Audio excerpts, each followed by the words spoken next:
ओमज्ञानतिमिरान्धस्य ज्ञानाञ्जनशलाकया चक्षुरुन्मीलितं येन तस्मै श्रीगुरुवे नमः। श्रीचैतन्यमनोभीष्टं स्थापितं येन भूतले स्वयं रूप कदा मह्यं ददाति स्वपदान्तिकं। वन्देऽहं श्रीगुरो श्रीयुतपदकमलं श्रीगुरु वैष्णवांश श्रीरूपं साग्रजातं सहगण रघुनाथान्वितं तं सजीवं साद्वैतं सावधूतं परिजनसहितं कृष्ण चैतन्यदेवं श्रीराधा कृष्णपादान् सहगण ललिता श्रीविशाखान्वितांश्च। हे कृष्णा करुणा सिन्धो दीनबन्धो जगत्पते गोपेश्वर गोपिका कान्त राधा कान्त नमोस्तुते। तप्त काञ्चन गौरांगी राधे वृन्दावनेश्वरी वृषभानुसुते देवी प्रणमामि हरिप्रिये। वाञ्छाकल्पतरुभ्यश्च कृपा सिन्धुभ्य एव च पतितानां पावनेभ्यो वैष्णवेभ्यो नमो नमः। जय श्री कृष्ण चैतन्य प्रभु नित्यानंद श्री अद्वैत गदाधर श्रीवासादि गौर भक्तवृंद। हरे कृष्णा कृष्ण कृष्ण हरे हरे, हरे राम राम राम हरे हरे। हरे कृष्णा कृष्ण कृष्ण हरे हरे, हरे राम राम राम हरे हरे। हरे कृष्णा। आप सभी को दंडवत प्रणाम। श्रीमद् भागवतम महापुराण के 18,000 श्लोकों को पढ़ने, श्रवण करने, समझने की श्रृंखला में हम लोग स्कंद 1 के 7वें अध्याय पर हैं। आज 7वें अध्याय का ये अंतिम सत्र है। हम लोग श्लोक संख्या 44 से 58 तक के जो प्रसंग हैं, जो विषय हैं, उनको श्रवण करेंगे, उनको समझने का प्रयास करेंगे। बहुत ही सीधा सपाट कहानियों का प्रसंग है, तो इसमें कोई बहुत अधिक हमें तत्व नहीं समझना है, पर हाँ, व्यवहार के समय हमने जो सिद्धांत सुने हैं उनका हम कैसे प्रयोग कर पाते हैं, इसका सुंदर वर्णन यहाँ इन श्लोकों में किया गया है। तो जैसा कि अध्याय 7 का नाम है द्रोण के पुत्र को दंड मिलेगा, द्रोण पुत्र को।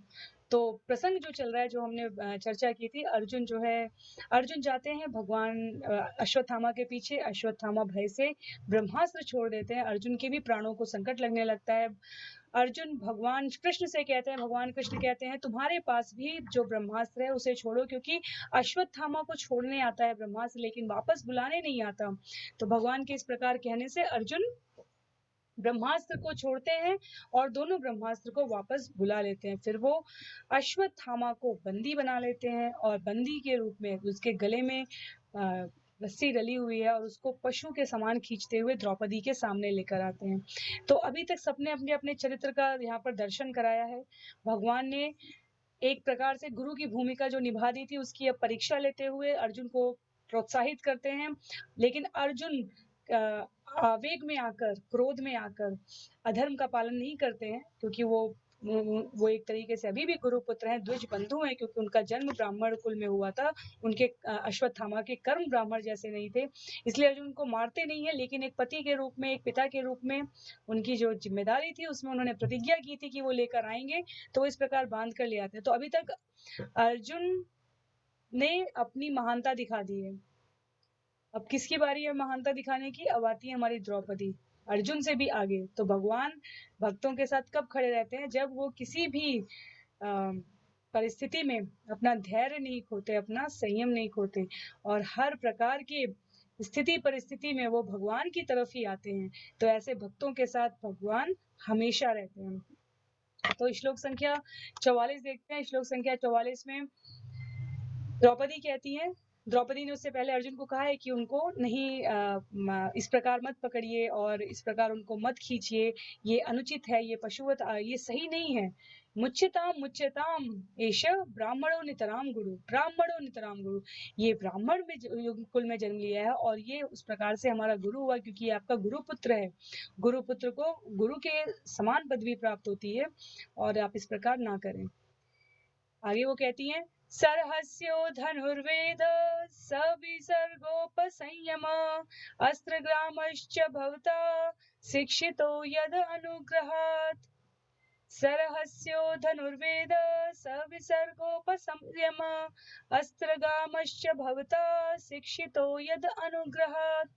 यह द्रोणाचार्य की कृपा थी कि आपने धनुष बाण चलाने की विद्या तथा अस्त्रों को वश में करने की गुप्त कला सीखी। तो शिक्षा तो किसने दी थी? गुरु द्रोणाचार्य ने दी थी। और उसमें जो रहस्यमय अस्त्रों की गुप्त अस्त्रों को बुलाने और वापस उनको संयमित करने की शिक्षा है, वो भी बहुत ही एडवांस स्टेज में, बहुत ही विकसित अवस्था वाले शिष्यों को दी जाती है। लेकिन अब द्रोणाचार्य की अनुपस्थिति में उनका पुत्र ही उनका प्रतिनिधि है। तो ये द्रौपदी का जो मत है, ये इस प्रकार से प्रस्तुत करने का यहाँ पर प्रयास है। श्रील प्रभुपाद कहते हैं कि चाहे विद्या के किसी भी भाग को किसी से भी हमने सीखा हो, लेकिन उससे जुड़ा हुआ जो व्यक्ति है परिवार का, वो हमारे लिए वंदनीय हो जाता है। वो कहा गया है कि आप ये तर्क नहीं कर सकते कि कट्टर ब्राह्मण थे तो फिर सैन्य विज्ञान के शिक्षक और ये सब शिक्षाएं क्यों दे रहे, उस तरह की बातें ही नहीं की जा सकती। क्यों? क्योंकि द्रौपदी जो तर्क दे रही है वो मानवता के स्तर पर तर्क दे रही है, और उस तर्क को आगे बढ़ाने के लिए द्रौपदी कहेंगी अभी कि क्योंकि द्रोणाचार्य अब अपने पुत्र के रूप में प्रतिनिधित्व कर रहे हैं, तो वो निश्चित रूप से अभी भी विद्यमान है। इसका सबसे बड़ा प्रमाण ये है कि सनातन में जब पति ने शरीर छोड़ा और स्त्री उसके साथ जाने स्वेच्छा से अगर वो जाना चाहती तो ये उसका अधिकार है। लेकिन कृपि इसलिए सती नहीं हुई क्योंकि वो पुत्रवती थी, वो पुत्रवती थी। तो पुत्रवती थी अगर, तो इसलिए वो अपने आप को जो द्रोणाचार्य के प्रतिनिधित्व के रूप में अश्वत्थामा है, उनकी वजह से उन्होंने अपना शरीर नहीं छाड़ा है। तो अगर स्त्री, शास्त्र कहते हैं कि अगर स्त्री निसंतान होती है तो वो स्वेच्छा से वरण कर सकती है। जैसे जब पांडु की मृत्यु हुई तो कुंती और माद्री दोनों के पास अपने 3 पुत्र और 2 पुत्र थे, पर क्योंकि माद्री के अंदर ये था कि उनके अंदर इस बात का ये था कहीं ना कहीं उनकी जो ग्लानि थी कि मेरी वजह से पांडु की मृत्यु हुई है, और दूसरी ग्लानि ये थी कि मेरे जो पुत्र भी हैं वो भी मुझे कुंती की कृपा से प्राप्त हुए हैं। क्योंकि कुंती को वरदान था ना कि वो जब सूर्यदेव ने उनको वरदान दिया था कि वो किसी भी उनको बुलाकर और उनसे वो पुत्र प्राप्त कर सकते हैं, उनके पास वरदान। तो उन्होंने सारे वरदान स्वयं नहीं यूज किए थे। उन्होंने किनको बुलाया था? उन्होंने अश्विनी कुमार से जो है माद्री को, जो है नकुल और सहदेव, जो ये दोनों पुत्र हुए थे, तो वो माद्री को कुंती की कृपा से ही हुए थे। और पति की जान भी किसकी उससे गई थी? क्योंकि वो पांडु को श्राप था कि जब भी वो स्त्री सहचरी के साथ संभोग करना चाहेंगे, उनके साथ प्रमोद करना चाहेंगे, तो उनको जो है उनकी मृत्यु हो जाएगी। तो वो उस समय माद्री के साथ थे। तो विषय ये आता है कि तो माद्री ने वहां पर निर्णय किया कि वो शरीर छोड़ेंगी। तो हमारे शास्त्र में कभी भी जबरदस्ती नहीं कहा गया है, क्योंकि जीवन ही इतना धर्माचरण युक्त होता था कि अतिरिक्त प्रयास करने की कोई आवश्यकता नहीं थी भद्रजनों के साथ। तो यहाँ पर जो कृपि हैं उनका वर्णन इसलिए किया जा रहा है, क्यों? क्योंकि उनके पास पुत्र था और पुत्र जो है पति का प्रतिनिधित्व करता है। तो अगर अभी अश्वत्थामा को मार दिया गया तो इसका अर्थ हो गया कि द्रोणाचार्य का पुनः वध हो रहा है। भले शरीर रूप से नहीं हो रहा है, पर बिल्कुल निश्चित रूप से उनका वध माना जाएगा, जो उस समय की मान्यता, परंपरा और सिद्धांत रूप से ये सामाजिक स्थिति निर्धारित की गई थी। तो इसलिए वो कहती है, तद धर्मज्ञ महाभाग भवद्भि गौरवं कुलम वृजिनम नार्हति प्राप्तुम पूज्यम वंद्यम भीक्षणस। हे धर्म के ज्ञाता, परम भाग्यशाली, ये आपको शोभा नहीं देता कि आप सदा से पूज्य तथा वंदनीय गौरवशाली परिवार के सदस्यों के शोक का कारण बने। क्या है? एक सम्मानित व्यक्ति को अपने परिवार के लिए कभी भी लेश मात्र भी क्लेश ना आए, इसका प्रयास करना चाहिए। इसीलिए सुसंस्कृत मनुष्य ही केवल सोच समझकर आचरण कर सकता है, और उनके इस सोच समझकर करने वाले आचरण से ही परिवार की इज्जत, प्रतिष्ठा, सम्मान बनी रहती है। तो द्रौपदी बहुत ही दृढ़ है इस विषय पर। द्रौपदी का कहना है कि मैं नहीं चाहती कि कृपि को मेरे सामने आप लोग रुलाओ। मैं अपने पुत्रों की मृत्यु से पहले ही व्यथित हूँ, दुखी हूँ, और अगर द्रौपदी मेरे सामने, अगर कृपि मेरे सामने आ गई तो मेरे लिए ये परम दुख का कारण होगा कि मैं ऐसी स्त्री कही जाऊंगी जिसने अपने पुत्र वियोग की ईर्ष्या में, जलन में किसी और को भी संतान विहीन कर दिया। अश्वत्थामा हमारे साधारण व्यक्ति तो नहीं रहे हैं। अश्वत्थामा ने वास्तव में, महाभारत में प्रसंग आता है कि अश्वत्थामा ने वास्तव में दुर्योधन को, दुशासन को, कर्ण को, सबको चेतावनी दी थी। अश्वत्थामा कभी भी युद्ध के लिए प्रवृत्त किए ही नहीं दुर्योधन को। उनका धर्म था कि वो दुर्योधन की तरफ से लड़ने के लिए अपने आप को उद्यत किए, लेकिन उन्होंने कभी इस युद्ध का समर्थन नहीं किया। जहां पर भीष्म पितामह और द्रोणाचार्य नहीं कह पाए थे दुर्योधन को, वहां अश्वत्थामा ने कहा था। इतना ही नहीं, जब युद्ध शुरू भी होता है तो भी अश्वत्थामा कहते हैं कि पांडव धर्म का प्रतिनिधित्व कर रहे हैं और दुर्योधन तुम अधर्म का प्रतिनिधित्व कर रहे हो। क्योंकि जब युद्ध होता है तो एक व्यक्ति को नहीं, पूरे धर्म को संभालना होता है। इसलिए जब देखा गया कि द्रोणाचार्य इतना भीषण युद्ध कर रहे हैं और उनको, द्रोणाचार्य का वास्तव में भगवान से निवेदन भी था कि अब वो और अधिक इस कष्ट को नहीं देखना चाहते, तो द्रोणाचार्य और भीष्म पितामह सब भगवान के भक्त हैं, पर अश्वत्थामा यहाँ गलती कर गए, यहाँ वो समझ नहीं पाए इस विषय को। जब युधिष्ठिर से नकली अश्वत्थामा नरो मरो या कुंजरो कहवाया कृष्ण ने, और युधिष्ठिर से जब अश्वत्थामा नरो मरो या कुंजरो कहवाया, उस समय तक अश्वत्थामा पांडवों के पक्ष में रहते थे। पक्ष का अर्थ हुआ मानसिक रूप से पक्ष में, लड़ाई तो उधर कर ही रहे थे। और उस दिन कहवाया भी इसलिए क्योंकि अश्वत्थामा इतना विनाश कर चुके थे पांडव सेना का, तो अश्वत्थामा की शक्ति का दुरुपयोग हो रहा था। अश्वत्थामा बहुत शक्तिशाली थे, उनके सिर पर जो मणि थी वो उन्हें भगवान शिव से प्राप्त हुई थी। धर्म का, क्रोध का, कई सारे जो प्रकृति के तत्व कहे गए उनको मिलाकर अश्वत्थामा का जन्म हुआ है। द्रोणाचार्य ने भगवान शंकर की बड़ी गहन तपस्या की थी, तब अश्वत्थामा का जन्म हुआ है। और जब जन्म हुआ तो जन्म से उनके पास वो मणि थी जिससे वो भूख प्यास इन सब पर विजय प्राप्त किए हुए थे। वो उनका एक तरीके से गौरव था, मान था, वो उनके माता पिता का भगवान शंकर के प्रति जो उनकी दृढ़ आस्था और अनुराग था, उसका प्रतीक था वो मणि। और जिस दिन द्रोणाचार्य के लिए अश्वत्थामा नरो मरो या कुंजरो वाला जी जो कहने के लिए जो झूठ कहा गया था, उस समय तक अश्वत्थामा पांडवों के प्रति सहानुभूति रखते थे। पर इस घटना को वो भगवान की इच्छा के रूप में, इसलिए कहते हैं ना कि धर्म का अगर मर्म नहीं पता है तो स्थिति बहुत कठिन हो जाती है। इस घटना को अश्वत्थामा भगवान के धर्म के मर्म के रूप में ना समझ सके और इसे उन्होंने व्यक्तिगत ले लिया। वो इस तरह से उन्होंने पांडवों से बैर रख लिया, उससे पहले उनका कोई बैर नहीं था। उन्होंने कहा कि जब धर्म, उन्होंने दुर्योधन की गलतियों को देखते हुए, दुर्योधन को मना करते हुए दुर्योधन को रोक नहीं पाए, लेकिन पांडवों का ये कृत्य, क्योंकि उनके पिता की इसमें मृत्यु हो जाती है, इस कृत्य को वो नहीं ले पाए। तो खबर हुई थी कि अश्वत्थामा मरा है और द्रोणाचार्य ने बाण रखा और मार दिया, तो इस प्रकार की घटना वो नहीं ले पाए। इसलिए जब उन्होंने दुर्योधन, और दूसरी घटना जो उनके लिए ट्रिगर कर गई थी वो ये कि जब उन्होंने दुर्योधन को और भीम के युद्ध में सुना कि भीम ने जो युद्ध का नियम है उसका पालन नहीं किया और जंघे के नीचे प्रहार किया, तो वो नहीं ले पाए अश्वत्थामा। इसलिए, और जब उनका क्रोध इतना भीषण हो गया तो वो आज अपनी स्थिति को यहाँ इस प्रकार के उसमें लेकर आ गए, जहाँ द्रौपदी को खड़े होकर उनकी जो वास्तविक गरिमा है उसको बताने का प्रयास करना पड़ रहा है।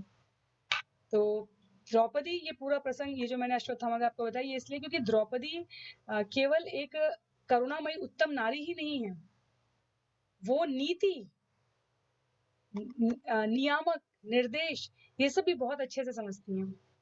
तो उनको यही समझ में आ रहा था कि अगर कृपि का पुत्र अश्वत्थामा मारा गया, वैसे तो अश्वत्थामा के लिए ये था कि अश्वत्थामा को कोई नहीं मार सकता था उस समय तक के जिस लंबे समय के लिए उन्हें वरदान प्राप्त हुआ था। पर द्रौपदी के यहाँ जो माता वाली अनुभूतियां हैं, उसने उनको इस परिस्थिति में भी उबारने का मार्ग प्रशस्त कर दिया, अश्वत्थामा को मारने का। क्यों? क्योंकि उन्होंने जो आर्गुमेंट्स दिए हैं, जो उन्होंने तर्क दिए हैं, वो अकाट्य तर्क हैं।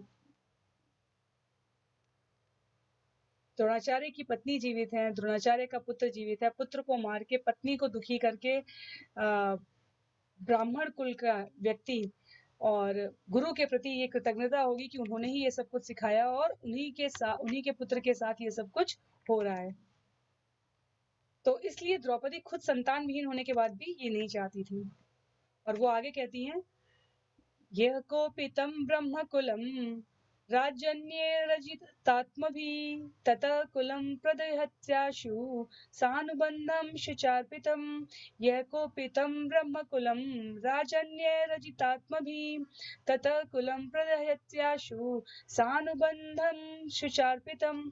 यदि इंद्रिय तृप्ति में निरंकुश बनकर राजकुल ब्राह्मण कुल को अपमानित और कुपित करता है तो वह क्रोध की अग्नि समस्त राजकुल को जला देती है और सबों को दुख देती है। किसके क्रोध की अग्नि?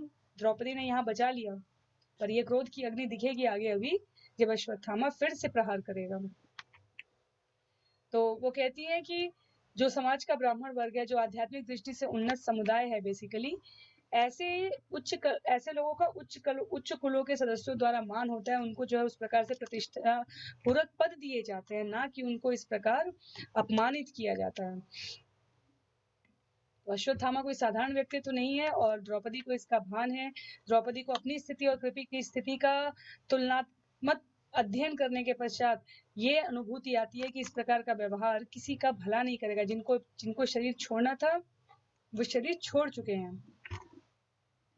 उसके पश्चात सूत गोस्वामी कहते हैं, धर्म्यम न्यायम सकुरणम निर्व्यलीकम समम महत राजा धर्म सुतो राज्या प्रत्यनंद चोद्विजा। सूत गोस्वामी ने कहा, हे ब्राह्मणों, राजा युधिष्ठिर ने रानी के वचनों का पूर्ण अनुमोदन किया क्योंकि वे धर्म के नियमों के अनुसार न्यायोचित, गौरवशाली, दया तथा समता से पूर्ण एवं निष्कपट थे। तो द्रौपदी के ऐसा कहते ही युधिष्ठिर सहमति दिखाई। युधिष्ठिर कहते हैं कि सत्य है, सत्य है, सत्य है। क्यों? क्योंकि वो स्वयं धर्म के नियमों के अनुसार न्यायोचित थे, गौरवशाली थे, समता से पूर्ण थे, निष्कपट थे। तो उनका ये कहना था कि द्रोणाचार्य की अर्धांगिनी के साथ अनुकंपापूर्ण व्यवहार किया जाना चाहिए, जिससे वह अपने पुत्र की मृत्यु के कारण दुखी न हो।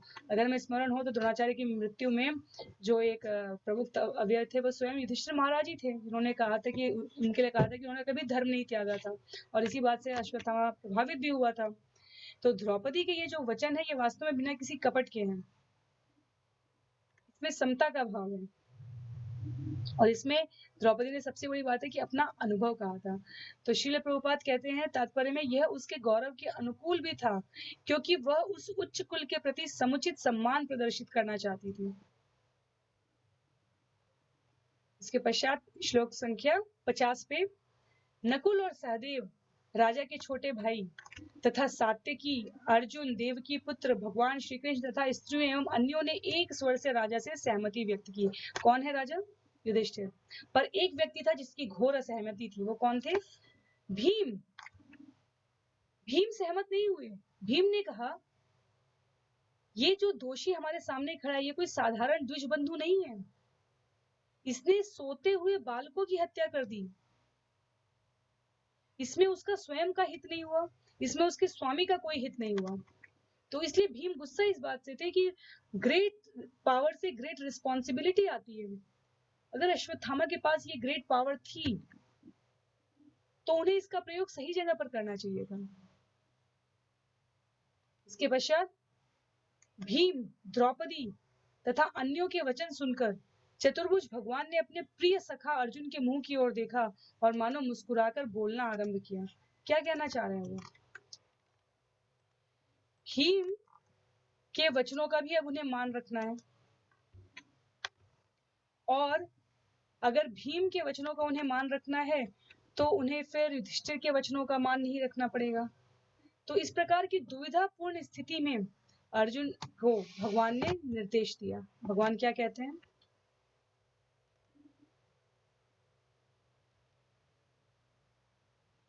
निशम्य भीम गदितं द्रौपदाश्च चतुर्भुज आलोक्य वदनं सख्यु इदमाह हसन्निव। भीम, द्रौपदी तथा अन्यों के वचन सुनकर चतुर भगवान ने अपने प्रिय सखा अर्जुन के मुंह की ओर देखा और मानो मुस्कुरा रहे हैं बोलना आरंभ किया। यहाँ भगवान को चतुर्भुज क्यों कहा है? जब भक्त आपस में दो अलग अलग पाले में खड़े हो जाते हैं तो भगवान को अपना चतुर्भुज रूप दिखाना ही पड़ता है क्योंकि उनको दो एक्स्ट्रा हैंड चाहिए। वो कहते हैं दो से तो मैं मनुष्य रूप में दो एक के साथ संभाल लूंगा एक भक्त के साथ, लेकिन अगर भक्त अलग अलग खड़े हैं तो फिर मुझे अपना दो गुणे दो का रूप करना पड़ता है। मुझे अपना चतुर्भुज रूप करना पड़ता है।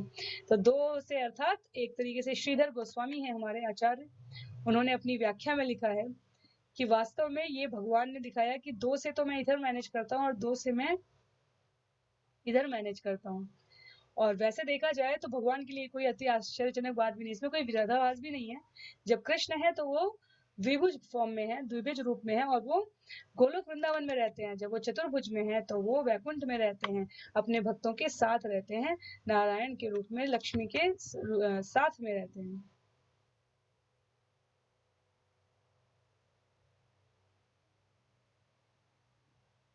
तो जब अर्जुन असमंजस में आ गया है, अब यहाँ पर कौन असमंजस में आया, क्योंकि भीम कह रहे हैं कि मार डालो, उससे पहले कृष्ण भी कह रहे थे कि मार डालो, पर समस्त भ्राता और द्रौपदी कह रही है नहीं नहीं, ये अनुचित है। शासक वर्ग द्वारा ब्राह्मण वर्ग पर इस प्रकार का अत्याचार अनुचित है। तो अर्जुन अब क्या सोच रहे हैं, उससे पहले उनको कुछ समझ में नहीं आ रहा है, उनसे पहले भगवान को सोचना पड़ गया। तो भगवान ने सोचा, इसके लिए उन्हें अतिरिक्त प्रयास करना पड़ा है। ये भावमय व्याख्या है जिसमें कि वो चतुर्भुज रूप में आ गए। तो क्या कह रहे हैं भगवान, श्री भगवान उवाच ब्रह्म बंधुर्न हंतव्य आतताइव धारण मयेव अभयम आम्नातं परिपाय अनुशासनाम कुरु प्रतिश्रुतं सत्यम यतत् सान्त्वया प्रियं च भीमसेनस्य पांचाल्य महमेव च। भगवान श्री कृष्ण ने कहा किसी बंधु का वध नहीं करना चाहिए, किंतु यदि वह आतताई हो तो उसे अवश्य मार देना चाहिए। ये सारे आदेश शास्त्रों में और तुम्हें इन्हीं के अनुसार कार्य करना चाहिए। अब तुम्हें अपनी पत्नी को दिए गए वचन भी पूरे करने और तुम्हें भीमसेन तथा मेरी तुष्टि के लिए भी कार्य करना है। तो भगवान कह रहे हैं यहाँ पर अर्जुन को कि तुम्हें अब पूरा मैंने नीति ज्ञान दे दिया है। शास्त्र कहता है कि आतताई को मारने में कोई पाप नहीं लगता, पर उसी समय पे अगर कोई क्षमा करने के लिए तत्पर हो जाता है तो उसकी तुष्टि ना करना वो वास्तव में अपराध हो जाएगा। तो हमें दोनों में से किसी एक, तो दोनों को किस तरीके से साधना है तुम्हें, वो करो तुम। तो क्या कहते हैं भगवान, कोडेड लैंग्वेज, अर्जुन समझ भी जाते हैं। भगवान कहते हैं तुम्हें अपनी पत्नी को दिए गए वचन भी पूरे करने हैं और तुम्हें भीमसेन तथा मेरी तुष्टि के लिए भी कार्य करना है।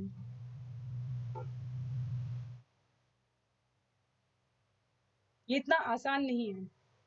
तो ये सब अर्जुन की उलझने बन गई थी। अब क्यों, क्योंकि कृष्ण ने इस प्रकार कह दिया, द्रौपदी, भीम और युधिष्ठिर और अन्य भाइयों ने उस प्रकार से कह दिया।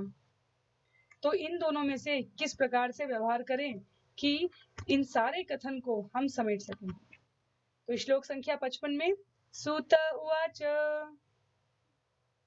अर्जुन सहसाज्ञाय हरिर्हादमथासिना मणिं जहार मूर्धन्यं द्विजस्य स मूर्धजम्।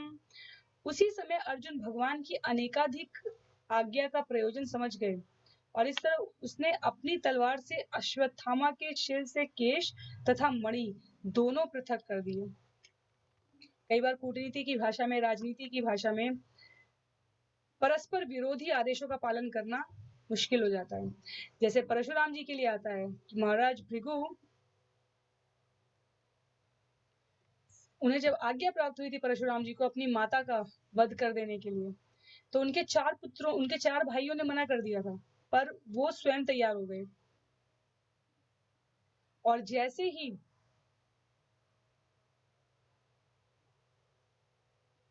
ही उन्होंने अपनी माँ का सर धड़ से अलग किया और पिता प्रसन्न हुए और कहा कि मुझसे कुछ वरदान मांगो, तो परशुराम ने क्या किया, परशुराम ने कहा मेरी माँ को जीवित कर दीजिए। तो विचार करके देखिए कि जो इसलिए कहता है चतुर भक्त बहुत चतुर होता है। जब आप भगवान से अपना सामीप्य स्थापित करते हैं तो आपके जीवन में स्वाभाविक चतुरता आ जाती है। आप अपने समय के लिए सावधान रहते हैं, आप अपनी ऊर्जा के लिए सावधान रहते हैं, आप अपने जीवन के लक्ष्यों के प्रति सावधान रहते हैं। इसलिए कहा गया कि भक्त सरल होता है पर बेवकूफ नहीं। तो परशुराम जी स्वयं भगवान के अवतार के रूप में हैं। पिता की कही गई आज्ञा का उन्होंने खंडन भी नहीं किया और आज्ञा पूरी करने के पश्चात जो वरदान प्राप्त हुआ उससे जिस आज्ञा को पूरा करने का प्रयास किया था वो आज्ञा का निरस्तीकरण करा दिया। तो परशुराम जी के लिए भी ऐसे ही कथा है ये। तो इसी तरह अर्जुन यहाँ पर किस प्रकार का व्यवहार कर रहे हैं, एक ब्राह्मण कुल में पैदा हुए व्यक्ति के लिए उसका अपमान ही मृत्यु के समान है। और मणि जो उसकी पूरी ऊर्जा का स्रोत है, जो उसने विशेष रूप से प्राप्त की थी, उसको ले लिया और आगे के केशों को हटा दिया, दोनों को हटा दिया। तो ये जो व्यवस्था है, इसे वास्तव में मध्यम मार्ग की व्यवस्था की गई है। हम कौन होते हैं किसी को इस प्रकार से मृत्यु दंड देने वाले? तो हम मृत्यु दंड नहीं देंगे, लेकिन हम प्रयास करेंगे कि यथोचित आज्ञा का पालन हो जाए। तो आगे सुद गोस्वामी कहते हैं, विमुच्य रशनाबद्धं बालहत्या हतः प्रभं तेजसा मणिनाहीनं शिबिरान्निरपयत्। बाल हत्या के कारण वह पहले ही अपनी आत्मिक शांति को, शारीरिक कांति को खो चुका था। अब अपनी शीर्ष मणि को खोकर वह शक्ति से भी हीन हो गया। तो अभी शारीरिक शांति खत्म हुई थी, फिर शक्तिहीनता आ गई और रस्सियां खोलकर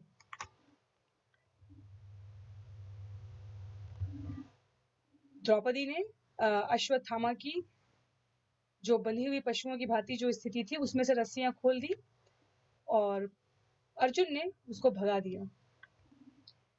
तो ये जो पूरी व्यवस्था हुई, इसमें भगवान श्री कृष्ण और अर्जुन की बुद्धि के कारण अपमानित अश्वत्थामा मारा भी गया और नहीं भी मारा गया। जैसा कि मैंने कहा कि केश और आपका बहुमूल्य जो मणि था, जिससे आपके पास तेज था, वो दोनों आपका नष्ट हो जाता है। उसके पश्चात श्लोक संख्या 57 में भगवान कहते हैं, वपनम द्रविणादानम स्थानानि अर्पणम तथा एष हि ब्रह्म बंधूनां वधो नान्योस्ति देहिक। उसके सिर के बाल मुड़ना, उसे संपदाहीन करना तथा उसे घर से भगा देना, ये है ब्रह्म बंधु के लिए निश्चित दंड। शारीरिक वध करने का कोई विधान नहीं है। तो जिस ब्राह्मण कौन है जो आचरण से, गुण से, कर्म से, पठन पाठन में, अध्ययन में, उच्च आदर्शों के लिए, उच्च प्रतिमानों के लिए नियम, कानून, शास्त्र के प्रकाश में पढ़ने समझने का प्रयास करते हैं। क्षत्रिय कौन है? वो जो कि प्रशासनिक तरीके से रक्षा का कार्य देख रहे हैं। तो भगवान ने ऐसे पहली कैटेगरी के जो ब्राह्मण जो कुल में उत्पन्न हुए द्विज बंधु अश्वत्थामा हैं, उनके लिए जो अपमान, जो सजा निश्चित दंड के रूप में नियुक्त की है, वो है सिर के बाल मूंडना, संपदाहीन कर देना और घर से भगा देना। तो संपदाहीन इसलिए हो गए क्योंकि मणि चली गई, और अपमानित इसलिए हो गए क्योंकि सिर के केश चले गए, और घर से भगा देने का अर्थ हुआ कि अब आप समाज में सुव्यवस्थित तरीके से रहने के योग्य नहीं हैं। तो श्लोक संख्या 58 में, पुत्र शोकातुरा सर्वे पांडवा सकृष्णया स्वानामृतानां यत्कृत्यं चतुर्निर्हिरणादिकं। तत्पश्चात शोकाभिभूत पांडुपुत्रोत्तर द्रौपदी ने अपने स्वजनों के मृत शरीरों का समुचित दाह संस्कार किए। तो अर्जुन की प्रतिज्ञा पूरी भी हुई और नहीं भी हुई, और पूरी तरीके से पूर्ण हुई और बिना किसी हानि के पूर्ण हुई। तो पूर्ण तरीके से पूर्ण क्यों हुई? इसलिए क्योंकि उसने जो कहा वो किया, द्रौपदी के सामने लेकर आया। द्रौपदी ने अपनी तरफ से माफ करके पूरे पांडव कुल के अंदर एक अलग स्तर की आदर्श नैतिकता को स्थापित कर दिया। और अश्वत्थामा के लिए, अभी अश्वत्थामा गए नहीं है, अश्वत्थामा इस अध्याय की चर्चा में केवल गए हैं, अश्वत्थामा भी आगे भी आएंगे। उसी लिए अगला जो अध्याय है उसका नाम है कुंती महारानी की स्तुति। कुंती महारानी जो है प्रेयर कर रही है भगवान की। वो कुंती महारानी प्रेयर इसलिए करेंगी क्योंकि अचानक से उन्हें समझ में आता है कि अश्वत्थामा जो यहाँ से भगाया गया था शिविर से, कैंप से, वो इस अपमान का बदला लेने के लिए पुनः आने वाला है, और वो आता है और वो नुकसान पहुंचाता है। और इस भय से जो हमारी कुंती महारानी है, उन्होंने स्तुति गाई है भगवान के लिए, और उस स्तुति में कथा है तो उस कथा को और उस अस्तित्व को हम कल समझने का प्रयास करेंगे। पर आज शोकाभिभूत जो हमारे पांडव थे, उन्होंने उप पांडवों का दाह संस्कार कर दिया। द्रौपदी और पांडवों को लेकर भगवान ने कुछ आध्यात्म चर्चा की है बैठकर, और उसके पश्चात अब कल के दिन की, अगले सत्र की हम सब भी प्रतीक्षा करेंगे, जो कि सोमवार को होगा, जिसमें जो ये यहाँ से इस प्रकार से अपमानित करके भेज दिया गया अश्वत्थामा है, वो ऐसी कौन सी दुर्घटना कर देगा जिसकी वजह से भगवान श्री कृष्ण जो द्वारका जाने के लिए रथ पर चढ़ चुके होते हैं, वो भी उतर कर नीचे आते हैं उत्तरा की रक्षा करने के लिए। वो सारा सब कुछ हम लोग अध्याय 7 आज हम कर चुके हैं, अध्याय 8 में हम समझने का प्रयास करेंगे। कुंती महारानी की प्रार्थना। तो आज का सत्र इसी प्रकार से समाप्त करते हैं। स्मरण रखने वाले बिंदु ये हैं कि क्रोध में भी किस प्रकार से धैर्य और संयम रखना चाहिए, इसका परिचय हमें द्रौपदी ने कराया। कितना भी क्रोध आ जाए, अब उसके आवेश के प्रभाव में ना आकर गुरु के वचनों का मान कैसे रखना है, ये हमें अर्जुन ने सिखाया। गुरु की भूमिका में खड़े भगवान श्री कृष्ण ने हमें सिखाया कि हर समय स्पून फीड करने से, खिलाते रहो खिलाते रहो खिलाते रहो, कभी कभी रुक कर तटस्थ होकर धर्म और अधर्म के बीच में चुनाव करने का स्वतंत्र अधिकार मुझे अपने शिष्यों को भी देना चाहिए। और इसलिए उन्होंने रुक कर देखना चाहा कि अर्जुन इतना आवेशित कर देने के बाद किस प्रकार की प्रतिक्रिया देता है। तो जीवन में ये घटनाएं, ये अध्याय, ये शिक्षाएं हम जितना व्यवहारिक रूप से संभाल पाएंगे, जितना हम प्रस्तुत कर पाएंगे, वही हमारी पूंजी है। बाकी सब कुछ तो कोरा ज्ञान है। तो इसी के साथ आज का ये सत्र यहीं पर समाप्त करेंगे।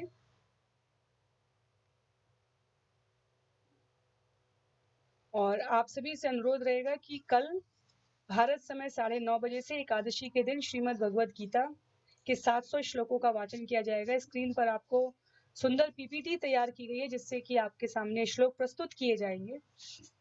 तो समय निकालकर भारत समय 9:30 बजे